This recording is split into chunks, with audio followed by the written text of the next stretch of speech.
आइए सुनिए, देखिए, समझिए सनातन सत्य। जैसी दृष्टि वैसी सृष्टि, दृष्टि विज्ञान। कुदरत, कुदरती रचना एवं कुदरत के कानून से शाश्वत सुख की प्राप्ति। जोधपुर के परम पूज्य महात्मा उपासक प्रोफेसर डॉक्टर सोहन राज तातेड़ के निर्देशन में सनातन सत्य। जैसी दृष्टि वैसी सृष्टि, दृष्टि विज्ञान।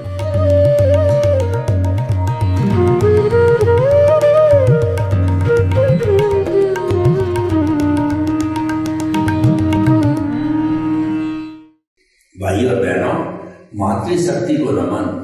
आज का हमारा अति उत्तम विषय मुक्ति का द्वार योग।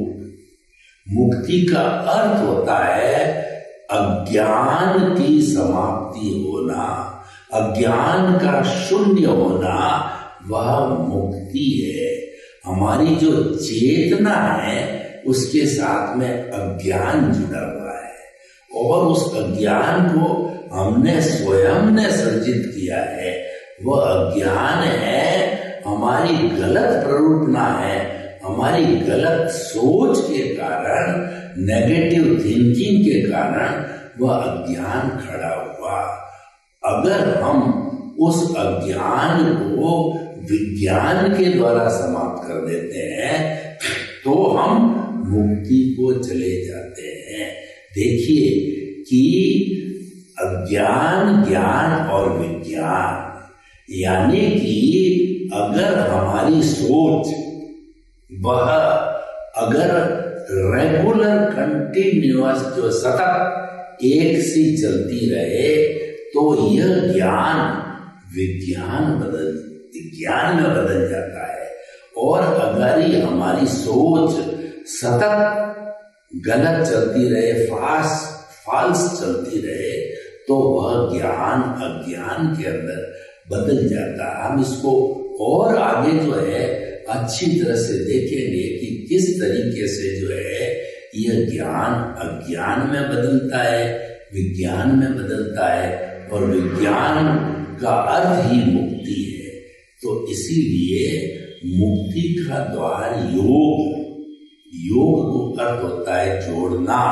हमने बचपन के अंदर जब संख्याओं को जोड़ा कि 3 + 5 = 8, 4 + 4 = 8, 7 + 1 = 8, तो ये जो जोड़ना है ये योग कहलाता है। तो ठीक उसी तरीके से हम अगर मुक्ति को जानना चाहते हैं तो हमें योग का सहारा लेना पड़ेगा। किसको जोड़ना है? Mind, body and soul. तीनों अगर जुड़ जाएंगे तो ये योग विज्ञान बन जाएगा और हमेशा जुड़ते रहेंगे तो यह मुक्ति का द्वार बन जाएगा। अब ये तीनों जुड़ते कैसे हैं? माइंड का मतलब मन, और बॉडी का मतलब शरीर, और आत्मा का मतलब सोल। देखिए, जब हमारे मस्तिष्क के अंदर सुविचार आते रहेंगे, अच्छे विचार आते रहेंगे, सकारात्मक सोच आती रहेगी, तो हमारा जो ये बॉडी है ये पिछले जन्म के कर्म के भुगतान के लिए मिला है। ये भुगतान है, ऑटो मोड से चल रहा है, इसको परिणाम कहते हैं। परिणाम को पुरुषार्थ समझना यह ज्ञान है, और परिणाम को परिणाम समझना ये ज्ञान है। और ज्ञान में रहना यानी योग में रहना, यह जो है मुक्ति का द्वार है। यानी योग को जीवन का अंग बनाना, माइंड, बॉडी, सोल को हमेशा जोड़े रखना है, ये जो है मुक्ति का द्वार है। अब प्रश्न ये कि मुक्ति किसे कहते हैं? मुक्ति का अर्थ होता है स्वभाव में रमण करना। हमारा स्वभाव का मतलब खुद के भावों में रहना।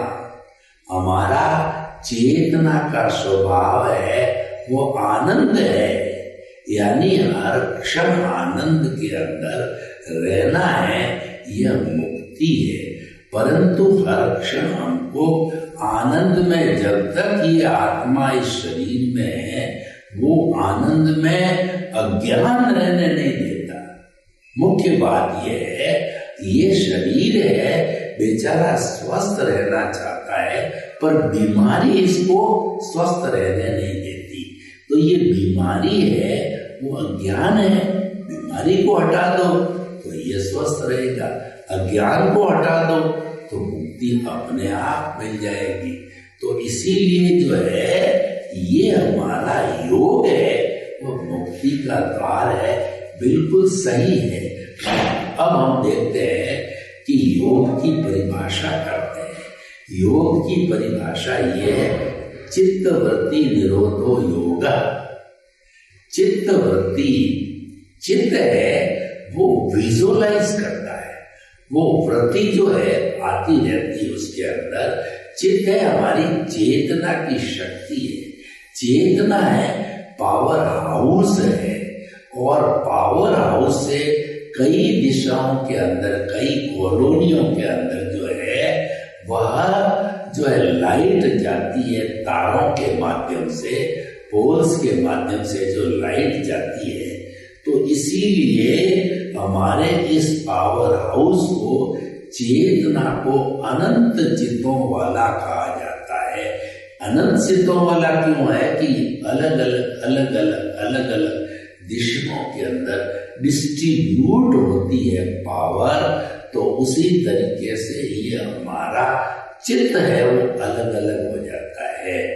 जो चित्त हमारे इस स्थूल बॉडी पर काम करता है, वह चित्त जो है हमारे सारे जो है मन वचन काया की प्रवृत्तियों का संचालक बन जाता है।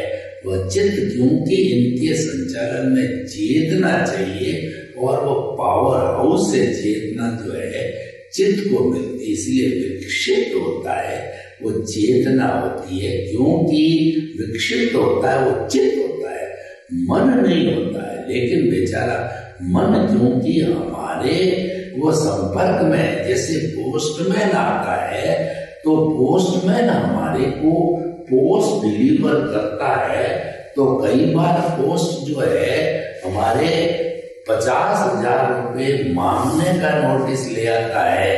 तो वो बेचारे उस डाकिए की क्या गलती, कई बार डाकिया 50,000 रुपये का चेक ले आता है। जब चेक लेके आता है तब हम प्रसन्न होते हैं, और जब वो नोटिस लेके आता है 50,000 रुपये भरने का, तो हम उस पर बरस पड़ते हैं, उसको गालियां देते हैं। उसका क्या दोष है?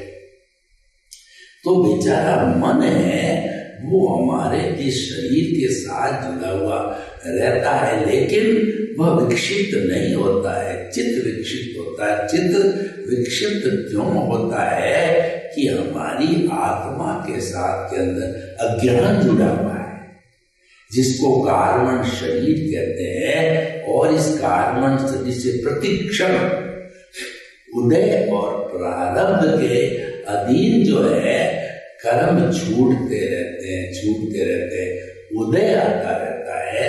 और वह जो उदय है, जब आत्मा और कर्म जो है ये दोनों आपस में मिले हुए हैं, तो इसके अंदर युद्ध चलता रहता है। जब हमारी आत्मा विजयी होती है और कर्म शरीर को हरा देती है, तो उसके जो कहना चाहिए कि कर्म जो बाहर आते हैं, अध्यवसाय बनते हैं, वो शुभ होते हैं। और जब शरीर जीत जाता है वो तो पूरा अशुभ है। कार्बन शरीर वो जो है वो हमारे 8 कर्मों का पुलिंदा है। तो वह जब उदय में आता है तो पुण्य पाप को लेकर के आता है, और जब आत्मा आती है तो जीतती है, तो उसका लक्षण तो शुद्ध शांति है और आनंद है। यानी तेजो पद्म शुक्ल लेशिया को वो लेकर के आता है शुभ भावों को, और वो शुभ भाव है फिर हमारे अध्यवसाय से जब हमारे अवचेतन मन सबकॉन्शियस माइंड तेज शरीर में आते हैं तो शुभ लेशियाएं जो है वो तेजो पद्म शुक्ल लेशियाएं, तेजो लेशिया होती है वह चमकता हुआ गुलाबी रंग होता है, शांति देती है। पद्म लेशिया जो होती है वह ये सब विचार है, ये सब भाव है, ये भाव कन्वर्ट होते हैं विचारों के अंदर, लेशिया भाव है। तो जो हमारी पद्म लेशिया है जो कि हमें शांति देने वाली चमकता हुआ हल्दी का पीला कलर है, वह जब हृदय में आता है तब हमारे शांति पैदा होती है। शुक्ल लेशिया जो कि एक मोक्ष का भाग होती है, वह जब हृदय में आती है व्हाइट कलर की लेशिया, तब हमारे प्योरिटी होती है, हमारे आनंद की अनुभूति, मुक्ति की अनुभूति होती है। और वो जो दूसरा जो आता है भाव शरीर वाला, वह हमारा हृदय और प्रारब्ध है, और वह हमें सुख दुख की अनुभूति कराता है। देखिए आनंद अलग चीज होती है, वो तो हमारी आत्मा का लक्षण है, और सुख और दुख है ये हमारा जो है उदय प्रारब्ध का लक्षण है। ये तो ऑटो मोड से चलता है, ये तो भुगतान है। भुगतान में क्या होता है कि कभी अच्छा पुण्योदय होता है तो हमको भोजन में सुख मिलता है, स्त्री में सुख मिलता है, घर में सुख मिलता है, बच्चों में सुख मिलता है, और किसी पद में प्रतिष्ठा में सुख की अनुभूति होती है, ये सुखाभास है। और पापोदय होता है तो हमारे को दुख की अनुभूति इन चीजों के द्वारा, संतान के द्वारा कहिए, या जो है हमारा भोजन अशुद्ध भोजन मिल जाता है उसके द्वारा, मकान अच्छा नहीं मिलता, झुग्गी झोंपड़ी मिलती है।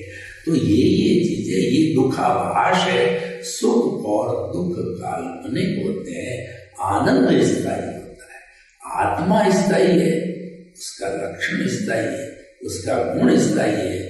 गुण है वो गुणी से कभी अलग नहीं होता है। और ये जो सुखाभास ये तो टेम्परेरी है, ये अवस्था से जुड़ा हुआ है, ये आने वाला है, जाने वाला है।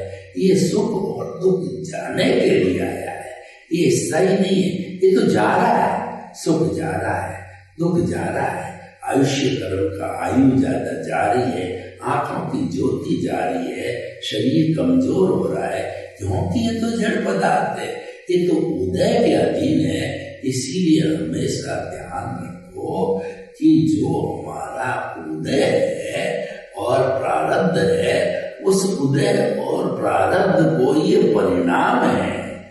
परिणाम को जो है पुरुषार्थ समझना अज्ञान है, और परिणाम को परिणाम समझना जो है ये ज्ञान है। और जैसा मैंने अभी बताया, सतत ज्ञान में रहना, ज्ञान की साधना करना, ज्ञान को भूलना नहीं। केंद्र के अंदर जो ज्ञान का स्रोत है, यानी हमारा आज्ञा चक्र कहिए, दर्शन केंद्र कहिए, आत्मा को भीतर जाने का बिंदु कहिए, या पिनियन ग्रंथि का चैतन्य केंद्र कहिए, वहां पर अगर हमारे आनंद के स्रोत को बिठा देते हैं, प्राण प्रतिष्ठा कर देते हैं, तो उसके साथ के अंदर उसके गुण, सम्यक ज्ञान, सम्यक दर्शन हर क्षण हाजिर रहेंगे। और हाजिर रहेंगे तो वैसा काम कराएंगे और वैसा उनका डेवलपमेंट होता रहेगा। तो इसीलिए देखिए हम इसको योग से जुड़ा। योग के अंदर हमने क्या बोला? मन, शरीर और आत्मा। वही बात हम कर रहे हैं कि मन के अंदर सकारात्मक विचार रखने चाहिए, या सकारात्मक विचार उदय प्रारब्ध के अनुसार आ जाते हैं, नकारात्मक विचार आ जाते हैं, तो जो है वो हमारे हाथ में नहीं है। तो उसको मन में जो सकारात्मक नकारात्मक आ रहे हैं, हमारे साथ में सुख दुख घटित हो रहा है, जो हमारा उदय प्रारब्ध है उसको कुदरती रचना मानना, ये तो ऑटो मोड से चलता है, मेरे हाथ में ये नहीं है, ये तो नियति के हाथ में है, ये तो कुदरत के हाथ में। यानी कुदरती संयोग जुटाती है और कुदरत भी बेचारी हुआ सो न्याय करती है, कुदरत अपनी तरफ से पक्षपात नहीं करती है। ये हमारा उपादान है जो हमने पिछले जन्म के अंदर इकट्ठा किया गया, वही हमारा कर्जा है और वही उदय प्रारब्ध होता है, परिणाम होता है, और वो मन वचन काया से होता है। इसीलिए मन वचन काया तथा उससे जुड़ी हुई हर अवस्था मात्र कुदरती रचना है और वो व्यवस्थित है, वो फिक्स्ड है, वो जड़ है और वो अवस्था होने के कारण विनाशी है। वो जा रही है, जा रही है, जा रही है, जा रही है। तो जब जा रही है तो वो सुख दुख स्थायी कैसे हो सकता है? वो तो टेम्परेरी है, क्यों? अवस्था मात्र टेम्परेरी है। तो इसी कारण इसको सुखाभास कहा गया। तो ये सारा मन से हो रहा है और इसको करने वाला शरीर है। और तीसरा हमारा तत्व है आत्म तत्व।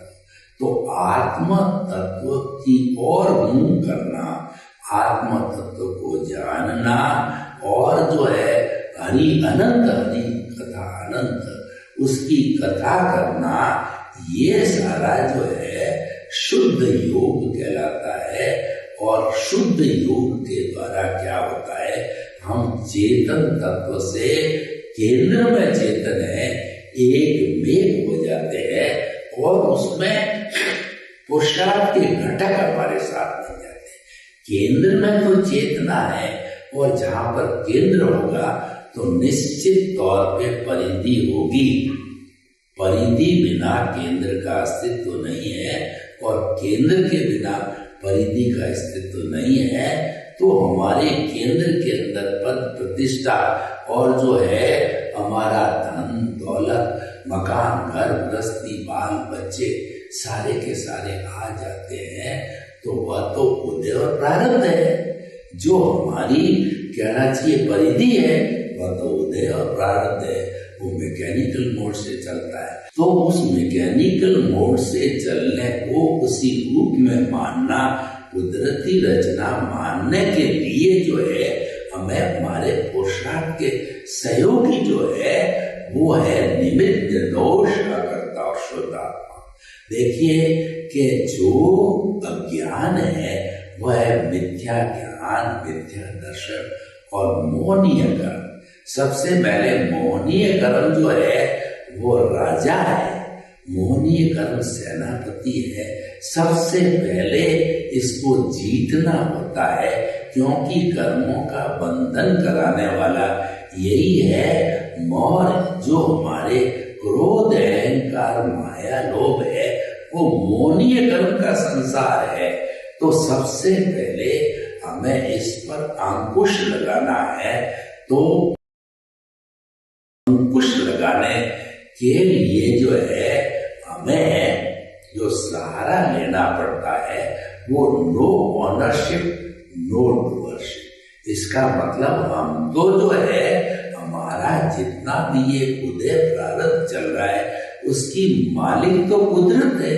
तो हम तो खुद ये मानना कि अब कुदरत के सफर है, कुदरत के गेस्ट हैं और जो है कुदरत के जो है यूजर है, हम मालिक नहीं है। नो ऑनरशिप कर दिया। और संचालन करने वाली कुदरत है, व्यवस्थित शक्ति, साइंटिफिक सर्कमस्टेंशियल एविडेंसेज है। कुदरत तो एज ए होल पूरे ब्रह्मांड का जो संचालन करती है। और कुदरत जो है जड़, चेतन, गतिशायक स्थिति सहायक, समय और आकाश, इन 6 तत्वों से बनी हुई ये कुदरत और भूत भविष्य वर्तमान में ये 6 तत्व हमेशा मौजूद होते हैं। जहाँ 6 तत्व होते हैं वहीं ब्रह्मांड है, वहीं विश्व है और जो है वहीं पर जीवन है, वहीं पर प्राणी जीवित रह सकते हैं और अपने कर्मों का जो है वो भुगतान करते हैं। इसके बाहर चंद्रमा है या जो हमारा मंगल ग्रह जहाँ कहते हैं कि जीवन की संभावना है, अभी प्रूव नहीं हुआ है और संभावना के बाद अगर प्रूव भी हो जाता है तो जहाँ कहीं भी जीवन होगा वहां पे ये 6 तत्व कुदरत का होना जरूरी है। तो इसके लिए इस जो ये 6 तत्व है और इसकी जो हर वक्त अवस्था बदलती है तो उस अवस्था को कुदरती रचना कहते हैं, क्योंकि अवस्था तो कंडीशन होती, वो तो बदलेगी ही। जड़ पदार्थ की जो है उसका मूल लक्षण ही बदलना है, वो तो बदलती रहेगी। तो इसीलिए उसको कुदरती रचना कहते हैं। और ये कुदरती रचना कोई कानून के तहत बदलती है, ऐसा नहीं कि अपनी मर्जी से बदल जावे। सर्दी समय पर आती, गर्मी समय पर आती है, सूर्योदय समय पर होता है, सूर्यास्त समय पर होता है और ऋतुएं समय पर आती है और नदी अपने 2 तटों के बीच के अंदर बहती है, समुद्र अपनी सीमा में रहता, मर्यादा में रहता है। ये जो सारी बातें हैं ये जो है कुदरत का कानून है, वो तो पूरे ब्रह्मांड पे लागू होता है। लेकिन जो जीवित प्राणी है उसका संचालन करने वाली व्यवस्थित शक्ति है, जिसको हम साइंटिफिक सर्कमस्टेंशियल एविडेंसेस कहते हैं। तो वो जो जैसे जैसे कर्म किए आते हैं और कुदरत ने उनकी जिम्मेवारी ली है, वो कुदरत उसका एग्जामिनर है और वही संजोग जुटाती है और उसके लिए जो है साइंटिफिक सर्कमस्टेंशियल एविडेंसेस ने अपने घटक द्रव्य, क्षेत्र, काल और भाव को जो है माध्यम से वह जो है उन जीवों का जो है वो भुगतान कराती है। तो वह भी एक कुदरत का हिस्सा रह गया, वो कानून से करवाती है। वो कानून क्या है? जो कि जीवित प्राणियों पर लागू होता है। As you will sow will you reap, जैसी करनी वैसी बढ़नी, अच्छा करोगे अच्छा पाओगे, बुरा करोगे बुरा पाओगे, भाव सुधारो भाव सुधरेगा, भाव बिगाड़ो भाव बिगड़ेगा। ये सारा जो है ये कुदरती कानून साइंटिफिक सर्कमस्टेंशियल एविडेंसेस पे लागू होता है। द्रव्य, क्षेत्र, काल, भाव से जो है वो सारा भुगतान होता है इन साधनों से। तो इस तरीके से पूरा जो सिस्टम बना, कुदरत के कानून को जानना, ये सनातन सत्य है। जब हम सनातन सत्य को जानते हैं, सनातन सत्य के अंदर रहते हैं, तो वो ज्ञान है वो विज्ञान बन जाता है। और जैसा हमने बताया कि योग मन और शरीर, माइंड, बॉडी एंड सोल है, तीनों हमेशा एक लाइन के अंदर एकता में रहते हैं, सिंक्रोनाइज रहते हैं, कोई एक दूसरे का उल्लंघन नहीं करते हैं। मन सकारात्मक सोचेगा और जो हमारा शरीर है उसका कुदरती रचना के अनुसार भुगतान कराएगा और हमारा भीतर विराजमान आत्मा है, जो भगवान है, ईश्वर है, उसको जो है हम स्वयं के द्वारा स्वयं को यानी ज्ञान के माध्यम से उसको देखते रहेंगे। यानी कि हम जो है योग का पालन करते रहेंगे तो वह ज्ञान है वो विज्ञान में बदल जाएगा। तो भाइयों और बहनों, हमने जो है योग को मोक्ष का द्वार सही कहा गया है। और वैसे देखा जाए तो हमारे ऋषि मुनियों ने योग को पढ़ा, योग को लिखा, योग का जीवन जिया और उन्होंने जो है नदी के किनारे प्रकृति की गोद में अपने अपने आश्रम बना करके और वहां पर सम शम और सम की संस्कृति जो योग की संस्कृति कहलाती है। सम का अर्थ होता है समता भाव, सुख दुख को एक सा मानना, उसको परिणाम मानना, पुरुषार्थ नहीं मानना, उसको जो है वो कुदरती रचना मानना जो है, वो हमारा जो है वो सारा उसके द्वारा होता है। तो भाई और बहनों, उन्होंने ये सम की स्थिति, समभाव की स्थिति, कुदरती रचना में विश्वास करना, ये समभाव है। और जो है शम का मतलब शमन करना। किसका शमन करना? अज्ञान का शमन करना। जब शमन होता जाता है और श्रम लगता उसमें, तो योग की सिद्धि हो जाती है। सर्वे भवन्तु सुखिनः, सर्वे सन्तु निरामयाः। लोग के जीवों को सुख मिले, शांति मिले, आनंद मिले, प्रेम मिले, सौहार्द मिले, और सभी हम योग का और समभाव का जीवन जीव करके शाश्वत सुख को प्राप्त करें। आपके प्रति शुभकामना। ओम शांति।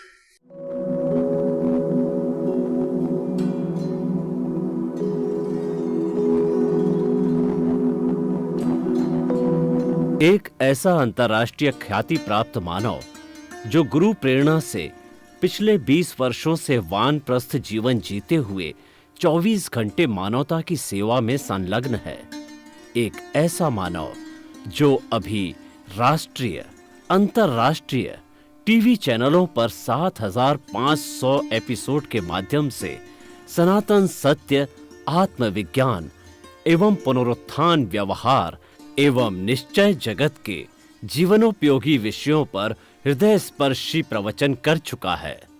उस मानव का नाम है महात्मा उपासक प्रोफेसर डॉक्टर सोहन राज तातेड़। प्रोफेसर तातेड़ द्वारा योग, दर्शन, शिक्षा विषयों पर रचित पीएचडी स्तर के 250 शोध ग्रंथ भारत के 100 प्रतिष्ठित विश्वविद्यालयों में शोधार्थी पढ़ रहे हैं तथा वे सभी शोध ग्रंथ वहां की सेंट्रल लाइब्रेरियों में उपलब्ध हैं। महात्मा सोहन राज ने अभी तक हजारों स्कूलों, कॉलेजों, विश्वविद्यालयों एवं संस्थाओं में सेमिनार, वर्कशॉप, कैंप लगाकर लाखों विद्यार्थियों को योग, दर्शन, शिक्षा का प्रशिक्षण देकर उन्हें सुसंस्कारित किया। डॉक्टर तातेड़ ने भारतीय संस्कृति उत्थान के 4000 से अधिक समसामयिक विषयों पर आर्टिकल लिखकर ऑनलाइन जर्नल, पत्रिकाओं, वेबसाइट्स पर प्रकाशित किया, जिसका उपयोग लाखों पाठक कर रहे हैं। उपासक तातेड़ के 5000 से अधिक आज का सुविचार, आज का शुभ संदेश, आज का मंगल भावना योग आदि चिंतन websites, Twitter, blogger, Facebook, YouTube माध्यमों से लाखों लोग अपना जीवन निर्माण कर रहे हैं। मानवता के मसीहा ऐसे महामानव महात्मा सोहन राज तातेड़ के प्रोफाइल को अभी तक विश्व के